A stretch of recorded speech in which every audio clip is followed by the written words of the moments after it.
রূপাকে বাঁচাতে ব্যর্থ ডক্টর স্মিথ। অর্জুন তখন কোনো রাস্তা না পেয়ে সূর্যকে খোঁজা শুরু করে। অবশেষে সূর্যকে খুঁজে পেয়ে রূপার সম্বন্ধে সমস্ত কথা বলে সূর্যকে ফিরিয়ে আনে।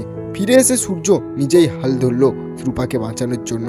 তো হ্যাঁ বন্ধুরা, আমরা ঠিক এমনটাই দেখতে পাবো অনুরাগের ছোঁয়া ধারাবাহিকের আগামী পর্বের আপডেটগুলোতে। রূপা যখন অর্জুনকে বলে তার মাকে বিয়ে করতে, তখন সেই কথাটা দীপা শুনে ফেলে। দীপা অর্জুনকে বাইরে নিয়ে এসে অনেক প্রশ্ন করতে থাকে। অর্জুন তখন দীপাকে ভালোভাবে বুঝিয়ে দেয় যে তার কোনো উদ্দেশ্যই নেই যে দীপাকে পাওয়ার জন্য। তার একটাই উদ্দেশ্য রূপাকে ভালো করে তোলা এবং রূপার বাবার অভাবটা পূরণ করা।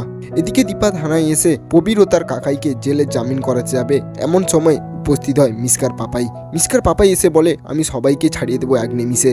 তোমাকে একটা কাজ করতে হবে দীপা, তুমি তাড়াতাড়ি গিয়ে হাইকোর্ট থেকে আমার মিসকাকে ছাড়িয়ে আনো। তাহলেই দীপা তোমার যত টাকা প্রয়োজন আমি তত টাকাই দেবো তোমাকে, টাকার চিন্তা করতে হবে না তোমাকে।